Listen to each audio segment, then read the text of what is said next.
Before there was a Mexico, before there were borders, before there were languages like Spanish or English or even Nahuatl, there were people here.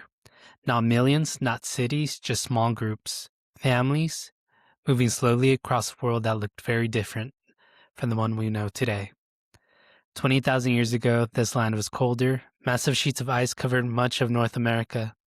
Sea levels were lower, coastlines were farther out, and between what is now Siberia and Alaska, there was no ocean.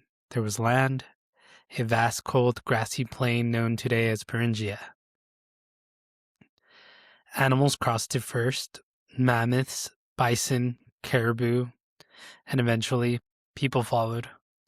Not because they were explorers, but because they were survivors.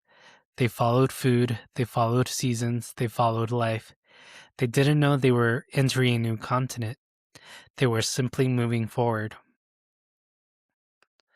These people were not primitive. They understood the land deeply. They knew animal behavior, they knew plant cycles, they knew weather patterns. Their survival depended on knowledge passed down across generations. Every decision mattered: where to sleep, where to move, when to hunt, when to wait. Over generations, they moved south, slowly, not in a single migration, not in one wave, but in many movements. Some traveled inland, others followed the coast, hugging the edge of the Pacific Ocean, living off fish, shellfish, marine animals, moving through landscapes that no longer exist today because those ancient shorelines now lie underwater, lost to rising seas after the Ice Age ended. By at least 16,000 years ago, humans were already deep into Americas. By 15,000 years ago, they had reached South America, which means this movement, this migration was faster than we once believed possible. They were not lost wanderers. They were capable, adaptable, resilient. And eventually, some of them entered the lands we now call Mexico. But it wasn't Mexico yet. It was forests, grasslands, wetlands, mountains, alive with animals now long gone: mammoths, giant ground sloths, ancient horses, camels native to North America. This was a different world, and they learned how to live in it. We know they were here because they left traces: stone tools, fire pits, bones at a site called Tlapacoya near modern Mexico City. Evidence suggests humans may have been present over 20,000 years ago.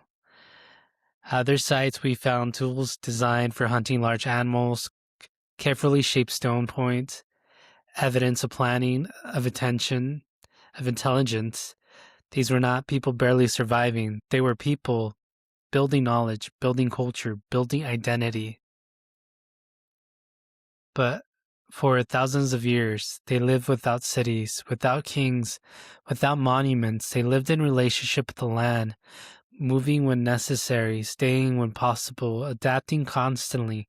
Survival wasn't about domination, it was about balance. And then something changed. Not suddenly, not dramatically, but gradually.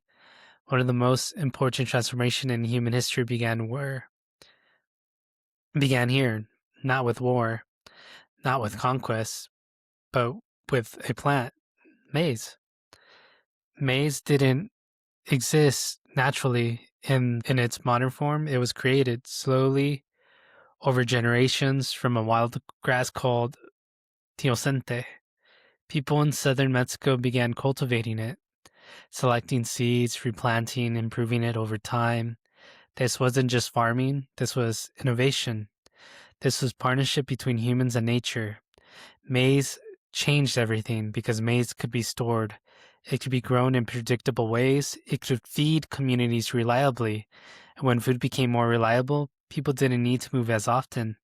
They could stay, they can build, they could create something permanent. This was the beginning of transformation, the beginning of settlement, the beginning of civilization. Not Mexico yet, not yet, but the foundations of something that would come much later. It's easy to think of history as something distant, disconnected, but these people their choices, their survival, their knowledge made everything that came after possible, including us. The languages we speak, the borders we live within, the identities we carry, all exist because human beings survived long enough to create them. These first people did not know what would come. They did not know about empires, about colonization, about nations, about Mexico.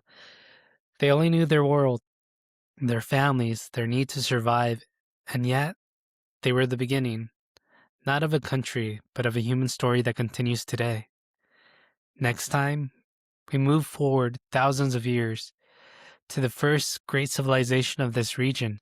People who built cities from earth and stone, who carved faces into monuments, who shaped belief systems that would echo across millennia. The people we now call the Olmecs. I'm Ruben Alemán. This is the Quiénes Somos. Hasta la próxima.